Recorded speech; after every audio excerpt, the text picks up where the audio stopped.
Assalamualaikum warahmatullahi wabarakatuh. Perkenalkan, nama saya Tarisa Anggun, NPM 1911080406, semester 5, kelas H, Prodi Bimbingan dan Konseling Pendidikan Islam, Fakultas Tarbiyah dan Keguruan, Universitas Islam Negeri Raden Intan Lampung. Baiklah, saya di sini akan menjelaskan sebuah studi kasus pada anak usia pubertas. Dengan judul yang saya ambil yaitu kecanduan pornografi pada anak usia pubertas. Mungkin sebagian dari teman-teman muncul pertanyaan, apa itu masa puber, di usia berapa anak mengalami masa pubertas, dan lain sebagainya. Nah, puber atau masa puber merupakan tanda bahwa anak sudah mulai beranjak dewasa. Dari fase ini, anak akan mengalami perubahan secara fisik yang cukup berbeda dari sebelumnya. Masa puber anak dialami oleh setiap anak yang beranjak dewasa. Ketika anak telah mengalami perubahan hormon di dalam tubuhnya yang berkaitan dengan kematangan organ-organnya. Lalu kapan usia pubertas yang dialami oleh anak? Usia pubertas antara anak laki-laki dan perempuan tentunya berbeda, di mana anak perempuan mulai memasuki masa puber ketika mereka berusia antara 8 sampai 13 tahun. Sedangkan untuk anak laki-laki mengalami masa puber saat mereka berusia 10 hingga 16 tahun. Ya, anak laki-laki memang mengalami masa puber lebih lambat dari anak perempuan. Tetapi teman-teman, kita di sini tidak akan membahas lebih lanjut tentang apa itu pubertas. Melainkan, kita akan membahas terkait dengan judul yang saya ambil tadi, yaitu tentang kecanduan pornografi pada anak usia pubertas. Nah, tadi kita sudah membahas sedikit tentang apa itu pubertas dan kapan usia anak memasuki pubertasnya. Sekarang kita beralih ke pornografi. Kita sama-sama tahu bahwa masa remaja adalah masa pencarian jati diri dan masa rasa ingin tahu yang tinggi. Salah satunya terhadap hal yang berkaitan dengan seksualitas. Kemajuan teknologi ini membuat mereka mudah untuk mengakses dan menonton konten pornografi sehingga membuat si penonton menjadi candu. Berdasarkan survei yang dilaksanakan Kemenkes tahun 2017, sebanyak 94% siswa pernah mengakses konten porno yang diakses melalui komik, sebanyak 43% internet, sebanyak 57% games, sebanyak 4% film atau TV, sebanyak 17% media sosial, sebanyak 34% majalah, sebanyak 9% dari buku. Lalu pornografi itu sendiri apa sih? Jadi, pornografi sendiri merupakan sketsa, ilustrasi, foto, tulisan, suara, bunyi, animasi, kartun, percakapan, gerak tubuh, atau bentuk pesan lain melalui berbagai bentuk media komunikasi atau pertunjukan di muka umum yang memuat kecabulan atau eksploitasi seksual yang melanggar norma kesusilaan dalam Undang-Undang Nomor 44 Tahun 2008 tentang pornografi. Sudah menjadi rahasia umum bila pornografi dapat menimbulkan kecanduan. Candu pornografi menjadi salah satu isu serius di seluruh dunia termasuk Indonesia.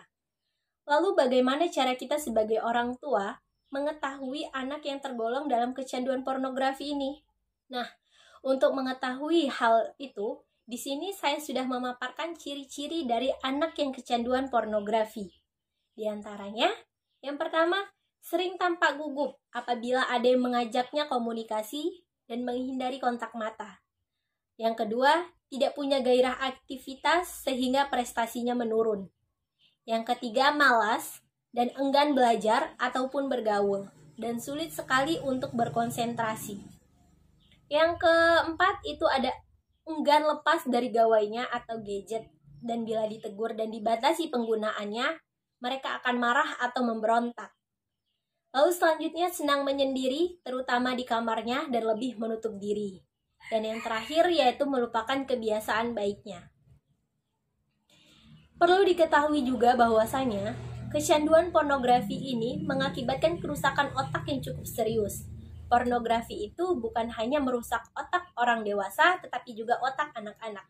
Kerusakan otak yang diserang oleh pornografi adalah prefrontal cortex atau PVC. Bagi manusia, bagian otak ini merupakan salah satu bagian yang paling penting.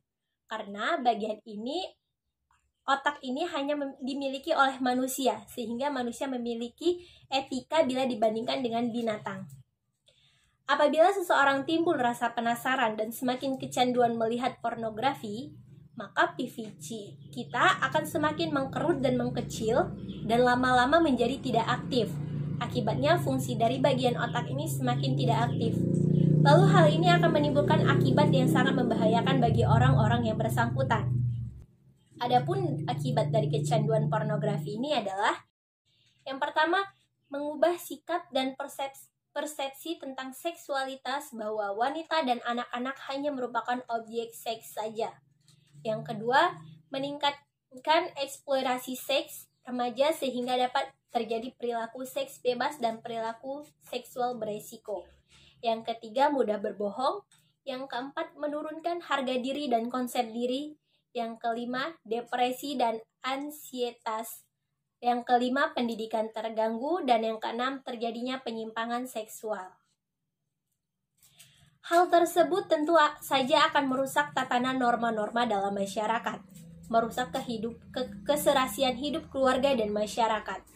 Oleh karena itu, diperlukan satu pembinaan dan pengawasan dari semua kalangan, khususnya untuk anak-anak, remaja, dan dewasa muda agar bisa terhindar dari bahaya pornografi, yaitu melalui peran aktif orang tua, yaitu dengan cara yang pertama, memberikan perhatian, kasih sayang, dan penghargaan kepada anak, mengenali teman dan lingkungan sekitarnya, melatih anak agar mampu berkata tidak pada ajakan pornografi, menyepakati aturan yang dibuat bersama dengan anak dalam penggunaan gawai, mendampingi anak ketika mengakses internet. Apabila anak ketahuan mengakses situs pornografi, orang tua harus mengajak berdialog dan menjelaskan dampak pornografi itu sendiri. Lalu memberikan pemahaman kepada anak tentang internet sehat dan aman. Dan selanjutnya menempatkan komputer di ruang keluarga, memasang aplikasi pengaman pada gawai, memberikan pendidikan seks sesuai dengan usia perkembangan. Itulah upaya yang dapat diberikan orang tua kepada anak untuk mencegah terjadinya kecanduan pada pornografi. Baiklah teman-teman, itu sedikit penjelasan saya mengenai kecanduan pornografi pada anak usia pubertas.